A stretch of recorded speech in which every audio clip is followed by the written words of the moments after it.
జై శ్రీరామ్. కూజంతం రామ రామేతి మధురం మధురాక్షరం ఆరుహ్య కవితా శాఖా వందే వాల్మీకి కోకిలం. నా పేరు పి ప్రణీత్. నా పేరు కే లహరి. నా పేరు ఏ అష్మిత. మేము గురజాడ పాఠశాలలో చదువుతున్నాం. ఈరోజు మేము చెప్పబోతున్న అంశం కృతజ్ఞత. ఓం తపస్వాధ్యాయ నిరితం తపస్వీ వాగ్విదాంబరం నారద పరితప్రస్య వాల్మీకిర్ముని పుంగవం కోన్వాస్మిన్ సాంప్రతం లోకే గుణవాన్ కశ్య వీర్యవాన్ వేద్వాకః కశ్య వర్తస్య కశ్యైక ప్రియదర్శనః. కృతజ్ఞత. కృతజ్ఞత అంటే ఇతరులు మన అవసరానికి చేసిన సహాయాన్ని గుర్తుంచుకొని తిరిగి వాళ్ళ అవసరానికి వాళ్ళకు అవసరమైన సహాయం చేయడమే కృతజ్ఞత. మీలో ఎవరికైనా కృతజ్ఞత మనుషుల్లో ఎన్ని రకాలో తెలుసా? సరే, నేను చెప్తాను. కృతజ్ఞత మనుషుల్లో 3 రకాలు. అవి: మొదటిది కృతజ్ఞ, రెండవది అకృతజ్ఞ, మూడవది కృతజ్ఞ. కృతజ్ఞ అంటే కృతజ్ఞతకు ప్రతిబింబం. అకృతజ్ఞ ఇతరులు మనకు సహాయం చేస్తారు, కానీ దాన్ని మనం మర్చిపోయి తిరిగి వాళ్లకు సహాయం చేయము. దీన్ని అకృతజ్ఞ అని అంటారు. కృతజ్ఞ. కృతజ్ఞ అంటే ఇతరులు మనకు సహాయం చేస్తారు, దాన్ని మనము వాడుకోము, ఇంకొకరి చేత వాడుకోనివ్వము, మొత్తానికి వృధా చేస్తాం. ఇప్పుడు కృతజ్ఞతలో రకాలు తెలుసుకున్నాం కదా, ఇప్పుడు ఒక కథ చెప్పుకుందామా? సరే, రాజు అనే ఒక రైతు ఒక చిన్న గ్రామంలో నివసించేవాడు. తను ఒకరోజు వ్యవసాయం చేస్తుంటే ఒక పాము గడ్డిలో ఇరుక్కొని ప్రాణాపాయంతో రాజు వంక చూసింది. రాజు చాలా ధైర్యంగా దాన్ని కాపాడుతాడు. పాము అంటుంది, నేను నీకు కృతజ్ఞత చూపించాలనుకుంటున్నాను అని అంటుంది. రాజు అంటాడు, నువ్వు ఎలా నాకు కృతజ్ఞత చూపిస్తావు అని అంటాడు. ఆ తర్వాత రోజు నుంచి పాము పొలానికి ఉపకారం చేసే కీటకాలను తినడం మొదలు పెట్టింది. దీనివల్ల రాజు పంట చాలా బాగా పండింది. రాజు జీవితం మెరుగుపడింది. ఒక పూట తినడానికి కూడా దిక్కులేని వాడికి 3 పూట్ల తింటున్నాడంటే ఆ పాము వల్లే కారణం అని ఒకరోజు గిన్నెలో పాలు తీసుకొని వెళ్ళి పాముకి కృతజ్ఞత తెలుపుతాడు. దీన్ని బట్టి మనం అర్థం చేసుకోవాల్సింది, సహాయం చిన్నదైనా పెద్దదైనా మనం కృతజ్ఞత తెలపాలని అర్థం చేసుకోవచ్చు. యదా ద్రమ ఫలప్రద ప్రియతే ఫలభక్షభి తదా పురుష కృతజ్ఞో భవ్యతే సుహృది. ఎలా అయితే ఫలాన్నిచ్చే వృక్షం ప్రీతిపాత్రంగా ఉంటుందో అలాగే కృతజ్ఞతను తెలిపే మనుషులు లోకంలో గౌరవించబడతారు. కృతజ్ఞత మానవీయ అంశంలో ఒక ముఖ్యమైన భాగం. ఇది ఒక భావోద్వేగం. కృతజ్ఞతను చూపే మనుషులకి ఒక మంచి మనస్తత్వం ఉంటుంది మరియు కృతజ్ఞతను తెలిపే వాళ్ళు సమాజంలో గౌరవించబడతారు. ఇప్పుడు మా మిత్రురాలు లహరి రామాయణంలో కృతజ్ఞతా సన్నివేశాలు చెప్తారు. మొదటి సన్నివేశం, దశరథుడు రాముడు తన కొడుకని చెప్పి ఆయనకు గొప్ప గుణాలున్నాయని చెప్పి నేను రాముడిని రాజుగా చేయాలనుకుంటున్నాను అని అనుకుంటాడు. అప్పుడు సభను ఏర్పాటు చేస్తారు. మంత్రులు వచ్చారు, ప్రజలు వచ్చారు, చాలా మంది సభను ఏర్పాటు చేశారు. అప్పుడు దశరథుడు ఇలా అడుగుతాడు, రాముడికి మంచి గుణాలున్నాయని మీకు అందరికీ తెలుసు కదా, అందుకనే నేను రాముణ్ణి రాజుగా చేయాలనుకుంటున్నాను, చెయ్యట్లేదు, నేను అనుకుంటున్నాను, మీ అభిప్రాయం ఏంటి అని అడుగుతారు. అప్పుడు వాళ్ళందరూ ఒకేసారి గట్టిగా అరిచి ఇలా అంటారు, ఇచ్చామోహి మహాభాగం రఘువీరం మహాబలం. ఇచ్చా కావాలి, మహాభాగం రాముడు కావాలి, రాముడు కావాలి, రాముడు అని గట్టిగా అరిచారంట. అప్పుడు వాళ్ళందరూ ఒకేసారి ఇలా అన్నారంట, విమానం కంపయేనివా అని వాల్మీకి చెప్పారు మనకి. అంటే పై కప్పు కంపించిందంట. మీరందరూ చూసే ఉంటారు కదా, బాహుబలి సినిమాలో ప్రజలందరూ ఒకేసారి బాహుబలి బాహుబలి అని గట్టిగా అరిస్తే భూమి కంపించింది కదా, అది రాజమౌళి గారు రామాయణం నుంచే తీసుకున్నారేమో. ఇలా అందరూ రాముడే కావాలి, మాకు రాముడు రాముడే కావాలి అని అంటుంటే దశరథుడికి ఒక సందేహం వచ్చింది. ఏంటి, ఇన్ని సంవత్సరాల నుండి నేను పరిపాలిస్తున్నాను కదా, నా పరిపాలన నేనేమైనా బాగా పరిపాలించట్లేదా? కనీసం మాట వరుసకైనా ఎవరో ఒక్కరైనా సరే రాజుగారు మీరే ఉండండి, మాకు రాముడు వద్దండి అని అనట్లేదే. నేను రాముడు అని అంటే చాలు, మాకు రాముడే కావాలి, రాముడే కావాలి, రాముడు రాజైతేనే బాగుంటుంది అని చెప్తున్నారే అని అంటారు.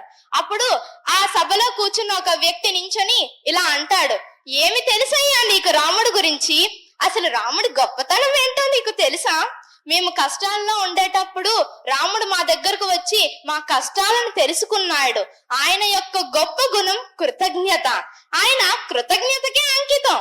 ఆయనకు అనుకోకుండా ఎవరైనా చిన్న సహాయం చేసినా సరే రాముడు జీవితాంతం గుర్తు పెట్టుకుంటారు. కదంచిత్ ఉపకారేణ కృతేన ఏకేన తుష్యతి. కదంచిత్ అనుకోకుండా, ఉపకారేణ ఉపకారం, కృతేన చెయ్యడం, ఏకేనా ఒక్కటి చేసినా చాలు, తుష్యతి చాలా సంతోషం.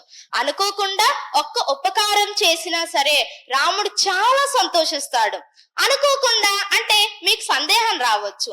ఉదాహరణకు నేను రోడ్డు మీద నడుచుకుంటూ వెళ్తున్నాను, నా వెనకాతల రాముడు వస్తున్నాడు. నాకు రాయి అడ్డంగా ఉందని ఆ రాయిని తీసి పక్కన పడేశాను. నా వెనకాతల వస్తున్న రాముడు నేను ఆ రాయను తన కోసమే తీశానని అనుకొని నా పట్ల జీవితాంతం కృతజ్ఞతా భావంతో కలిగి ఉంటాడు. మనం ఎన్నో సహాయాలు చేస్తాం, కానీ రాముడికి ఎవరైనా ఒక్క చిన్న సహాయం చేసినా ఆయన సహాయాన్ని జీవితాంతం గుర్తు పెట్టుకుంటాడు. ఇది రాముడంటే. మనం మరొక సన్నివేశంలో కూడా రాముడి కృతజ్ఞతను చూడవచ్చు. అది జటాయువు పట్ల. జటాయువు రావణాసుడితో చాలా కష్టపడి పోరాడాడు. నిజానికి జటాయువు అలా చేయనవసరం లేదు. రాముడి దగ్గరకు వెళ్ళి రామా సీతను రావణాసుడు ఎత్తుకెళ్ళిపోతున్నాడు అని చెప్తే సరిపోతుంది. కానీ జటాయువు అలా చేయలేదు. తన ప్రాణాలకు తెగించి పోరాడాడు. చివరకు తన ప్రాణం పోయింది, కానీ చివరి నిమిషంలో కూడా ఆ సమాచారాన్ని రాముడికి అందచేశాడు. జటాయువు చనిపోతే రాముడు తన ఒడిలోకి తీసుకుంటారు. మీరు చెప్పండి, మీరు దారిలో వెళ్తూ ఉంటారు, ఒక పక్షిని చూస్తారు, అది చనిపోతే దాన్ని తీసి దాన సంస్కారాలు చేస్తారా? చెయ్యరు. కానీ రాముడి మాత్రం అలా కాదు. ఆ పక్షిని తన ఒడిలోకి తీసుకుని కౌగలించుకుని ఏడుస్తూ నువ్వు నా కోసం చనిపోయావా అని అంటూ గృద్ర రాజాయ అని అంటారు.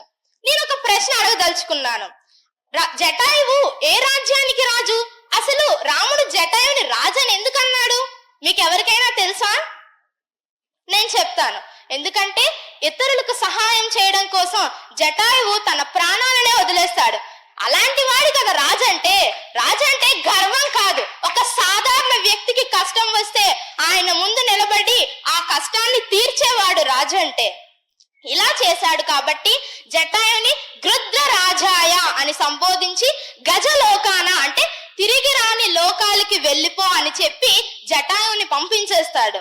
ఎలాగైతే ఒక తండ్రి చనిపోతే మనం దాన సంస్కారాలు చేసి 11 రోజుల పాటు పాటిస్తామో, అలాగే రాముడు లక్ష్మణుడు ఇద్దరు జటాయుకి దాన సంస్కారాలు చేసి 11 రోజుల పాటు పాటిస్తారు. జటాయువు తనకు రాముడికి సహాయం చేద్దామని అనుకుంటాడు. అనుకుని ప్రయత్నిస్తూ ప్రాణాలు కోల్పోతాడు, కానీ సహాయం చేయలేకపోతాడు. కానీ తన కోసం పోరాడి చనిపోయాడని చెప్పి జటాయుని జీవితాంతం గుర్తుంచుకుంటాడు. ఇది రాముడు జటాయు పట్ల చూపించిన కృతజ్ఞతా భావం. ఇప్పుడు మా స్నేహితురాలు అశ్మిత మీకు మరికొన్ని సన్నివేశాల్లో ఇంకా అర్థవంతంగా చెప్తుంది.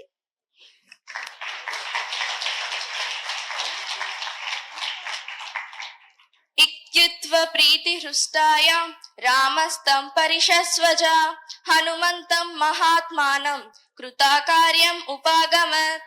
హనుమంతుడు లంక నుండి రాముడి వద్దకు వచ్చి, రామ సీత బాగానే ఉంది, సీతకేం కాలేదు, సీత బ్రతికే ఉంది అని చెప్తాడు. అప్పుడు రాముడు ఎంతో సంతోషిస్తాడు. ఎందుకంటే సీత అంటే రాముడికి ప్రాణం, నిజానికి ప్రాణం కంటే ఎక్కువ. అటువంటి సీత ఎక్కడుందో తెలియజేసినందుకు రాముడు చాలా సంతోషంతో అలా హనుమంతుడిని అమాంతంగా ఆలింగనం చేసుకొని ఇలా అంటాడు, హనుమా నువ్వు నిజంగా చాలా గొప్ప పని చేశావు. నా ప్రాణమైన సీతను ఎక్కడుందో చెప్పి నిజంగా మంచి పని చేశావు. నీకు నేను నా జీవితాంతం రుణపడి ఉంటాను. ఏమిచ్చినా రుణం తీర్చుకోగలను అని అంటాడు. అప్పుడు హనుమంతుడు, ఆహా, నేను నా రాముడికి ఉపయోగపడే ఒక మంచి పని చేశానే, నా రాముడు ఎంత ఆనందంగా ఉన్నాడు, ఇది కదా నాకు కావాల్సింది అని ఎంతో సంబరపడిపోతాడు. మనం ఎవరికైనా కృతజ్ఞత తెలియజేయాలంటే మన దగ్గర 2 పెన్నులు ఉంటే ఒక పెన్ ఇవ్వడమో, లేదా వేస్ట్ గా పడిందని టిఫిన్ బాక్స్ ఇవ్వడమో కాదు. అలా అని సహాయం చేసిన వారు మనల్ని బెంజ్ కార్ అడిగినా, BMW అడిగినా మనం ఇవ్వలేం. కాబట్టి మన పరిధిలో వాళ్లకు అత్యంత అవసరమైన వస్తువుని మనం వాళ్ళకు ఇవ్వాలి. అదే కృతజ్ఞత. కాబట్టి అది చేద్దాం. మరొక సన్నివేశం ద్వారా కృతజ్ఞతను ఇంకా బాగా అర్థం చేసుకునే ప్రయత్నం చేద్దాం. రామరావణ యుద్ధంలో ఎంతమంది వానరులు చనిపోయి ఉంటారో చెప్పండి. 1,00,000, 10 లక్షలు, 1 కోటి మంది చనిపోయి ఉంటారా? కానీ ఒక్కరు కూడా చనిపోలేదు. రాక్షసులు అంటారా, చాలా మంది చనిపోయారు. అదెలా అంటే, యుద్ధం తర్వాత ఇంద్రుడు రాముడి వద్దకు వచ్చి, రామా, నీకు చాలా ధన్యవాదాలు. మా దేవతలను ఎన్నో కష్టాలు పెట్టిన రాక్షసుడిని నువ్వు హతమార్చావు. నీకేదైనా వరం కావాలంటే కోరుకోమని అడుగుతాడు. కానీ రాముడు తనకి ఎటువంటి వరాలు వద్దు అని చెప్తాడు. అయినా సరే ఇంద్రుడు వినడు. అలా కాదు రామ, నువ్వు నన్ను వరం కోరి తీరాల్సిందే అని బలవంత పెడితే రాముడు ఒక వరం కోరుతాడు. రాముడు వరం తన కోసం కోరవచ్చు, సీత కోసం కోరవచ్చు. ఎలా అయితే తనకు లంక లాంటి ఒక పెద్ద రాజ్యం కావాలనో, తను అందరికన్నా ధనవంతుడు కావాలనో కోరుకోవచ్చు. కానీ రాముడు అలా చేయలేదు. తన కోసం యుద్ధంలో పోరాడి చనిపోయిన వానరుల కోసం వరం కోరుతాడు. తన కోసం చనిపోయిన వానరులందరూ బ్రతకాలని అడుగుతాడు. అప్పుడు ఇంద్రుడు, ఏంటి రామా, ఇంత కష్టమైన కోరిక కోరావంటే కష్టం గిష్టం అదంతా నాకు తెలీదు. నువ్వు నా కోరికను తీర్చాల్సిందే, బ్రతికించమన్నాను కదా అని కాళ్ళు పోయిన వాళ్ళకి కాళ్ళు లేకుండా, చేతులు పోయిన వాళ్ళకి చేతులు లేకుండా బ్రతికిస్తే కుదరదు. అందరినీ ఎంతో ఆరోగ్యంగా రెట్టింపు ఉత్సాహంతో నువ్వు బ్రతికించాలి అని అంటాడు. అప్పుడు ఇంద్రుడు, అంతేనా రామా, ఇంకా నీ లిస్ట్ లో ఏమైనా ఉన్నాయా అంటే రాముడు, అంతేకాదు, ఇంకా ఉంది. ఆ వానరులు నివసించే వనం మొత్తం నీళ్లతో, పళ్ళతో, పూలతో, ఆకులతో, తేనెతో నిండి ఉండాలి. తమకు, తమ కుటుంబానికి బ్రతికినంత కాలం తిండికి ఎటువంటి లోటు లేకుండా సుఖంగా బతకాలి అని అంటాడు. అప్పుడు ఇంద్రుడు తన వరాలన్నిటినీ తీరుస్తాడు. ఇలా యుద్ధంలో తనకు సహాయం చేసిన వానరుల పట్ల రాముడు తన కృతజ్ఞతను తెలుపుతాడు. మనకు సహాయం చేసిన వారి పట్ల మనం కృతజ్ఞతను తెలపగలం, గాని మనల్ని కష్టపెట్టిన వారి పట్ల మనం కృతజ్ఞతను తెలపగలమా? చాలా కష్టం కదా. కానీ రాముడు అలా కాదు. మందర మాటలు విని తనని వనవాసానికి పంపిన కైకేయి పట్ల కూడా రాముడు కృతజ్ఞతను చూపించాడు.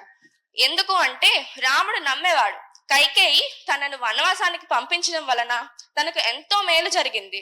ఎలా అయితే గుహుడు వంటి ఒక మంచి సన్నిహితుడు దొరికాడు, విభీషణుడు వంటి మంచి సోదరుడు దొరికాడు, సుగ్రీవుడు వంటి మంచి ప్రాణ స్నేహితుడు దొరికాడు, అహల్యకు శాప విమోచనం చేయగలిగాడు, జటాయువుకు మోక్షాన్ని ప్రసాదించగలిగాడు, 3 లోకాలకు అధిపతి కాగలిగాడు.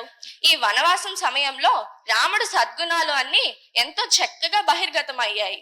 అంతేకాకుండా ఇంతకి ముందు ఎప్పుడు కని విని ఎరుగని రీతిలో రాళ్లతో సముద్రంపై ఒక సేతువుని నిర్మించి అద్భుతాన్నే చేశాడు రాముడు. ఈ మేలంతా కేవలం కైకేయి వల్లే జరిగిందని రాముడు ఎంతో గట్టిగా నమ్మేవాడు. అందుకే కైకేయి పట్ల తన జీవితాంతం కృతజ్ఞతను తెలుపుతూనే ఉండేవాడు.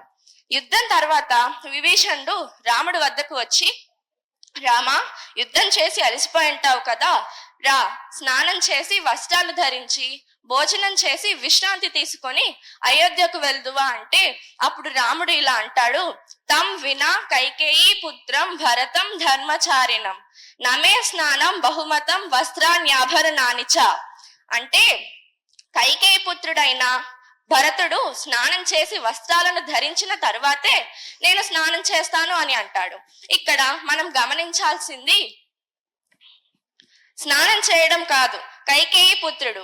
ఇప్పుడు మనకి నచ్చని వాళ్ళ పేర్లను పలకడానికి మనం పెద్దగా ఇష్టపడం, చాలా చిరాగ్గా ఫీల్ అవుతాం. కానీ రాముడు అలా కాదు. కైకేయి పుత్రుడు అని అనడం ద్వారా కైకేయి పట్ల తనకు ఉన్న అపారమైన గౌరవాన్ని తెలియజేస్తాడు. అంతేకాకుండా కైకేయి పట్ల తనకు ఎటువంటి కోపము, ద్వేషము లేదని కూడా తెలియజేస్తాడు. రాముడు ఎంతో గ్రేట్ కదా. ఇప్పుడు మేము చెప్పిందంతా విన్నారు కదా. ఏమనిపిస్తుంది మీకు? కృతజ్ఞతను అలవర్చుకోవాలనిపిస్తుందా? బాగుంది కదా రాముడి కృతజ్ఞత. మనం ఎలా అలవర్చుకోవాలంటే మనం 5 విషయాల పట్ల కృతజ్ఞతగా ఉండాలి. ముఖ్యంగా మనం మన పట్ల కృతజ్ఞతగా ఉండాలి. భగవంతుడు మనకు మంచి శరీరాన్ని ఇచ్చాడు, తర్వాత 10 మందికి సహాయం చేసే గుణాన్ని ఇచ్చాడు. సో చేద్దాం. రెండవది కుటుంబం. మనకు మంచి కుటుంబాన్ని ఇచ్చాడు, స్నేహితులు, బంధువులు, ఉపాధ్యాయుల్ని ఇచ్చాడు. కాబట్టి కుటుంబం పట్ల కూడా మనం కృతజ్ఞతగా ఉందాం. మూడవది సమాజం. మనం తినే తిండి దగ్గర నుంచి వేసుకునే బట్టల వరకు అన్ని ఈ సమాజమే మనకు ఉత్పత్తి చేస్తుంది. సమాజం మనకు ఎంతో సహాయం చేస్తుంది. కాబట్టి మనం సమాజం పట్ల కూడా కృతజ్ఞతగా ఉండాలి. నాలుగవది ప్రకృతి. ప్రకృతి మనకు నీరునిస్తుంది, గాలినిస్తుంది. ఈ రోజు మనం బతకగలుగుతున్నామంటే అది ప్రకృతే.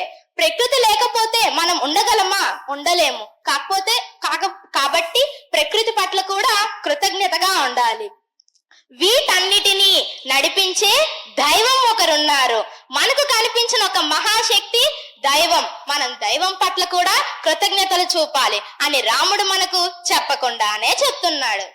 మాకింత అద్భుతమైన అవకాశం ఇచ్చిన వారధి గ్రూప్ మెంబర్స్ కి, మా మెంటర్ జాహ్నవి మేడం కి, నిత్య మేడం కి, శ్రీరామ్ సార్ కి, అందరికి, చీఫ్ గెస్ట్ అందరికి మా కృతజ్ఞతలు తెలుపుతున్నాం. ధన్యవాదాలు. జై శ్రీరామ్.